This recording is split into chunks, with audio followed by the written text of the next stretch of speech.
جی السلام علیکم۔ کچھ غم اس قدر شدید ہوتے ہیں، کچھ پریشانیاں اس قدر ہوتی ہیں کہ دل پھٹنے کو آ جاتا ہے۔ تو پھر اللہ رب العالمین کیا کرتا ہے؟ اللہ پاک انسان کو نیند عطا کر دیتا ہے۔ یقین جانے یہ نیند کا آ جانا کسی نعمت سے کم نہیں ہے۔ یہ اللہ رب العالمین کا ہم پہ بہت بڑا احسان ہے۔ حدیث میں آتا ہے نا کہ جب انسان سو جاتا ہے تو اللہ ان کی روحوں کو لٹا لیتا ہے، تو جب وہ واپس آتی ہیں تو اللہ انسان کو سکون عطا کر دیتا ہے۔ یہ نیند کا آ جانا اللہ رب العالمین کا بہت بڑا احسان ہے۔ اگر زندگی میں کبھی پریشانی آ جائے، کبھی غم آ جائے، تو اللہ سے کبھی بھی مایوس نہ ہو۔ کوئی ایسا فعل نہ کریں جس سے اللہ ناراض ہو، کوئی ایسا کام نہ کریں۔ آج کل اکثریت نوجوان منشیات میں، دیگر چیزوں میں اس لیے مبتلا ہو جاتی ہیں کہ ہمارا غم ہلکا ہو جائے گا۔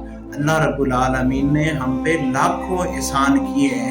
میں نے بعض سمجھدار لوگوں کو یہ کلمات کہتے سنا ہے کہ اللہ نے ہماری مدد نہیں کی، ہم اتنی مشکلات میں ہیں۔ کبھی بھی زندگی میں اللہ کا گلہ نہیں کرنا، اللہ سے کبھی بھی ناراض نہیں ہونا۔ اگر آپ پہ پریشانیاں ہیں، غم ہے، تکلیفیں ہیں، تو یہ ہمارے لیے آزمائش ہے۔ یہ دنیا ہمارے لیے رہنے کی جگہ نہیں ہے۔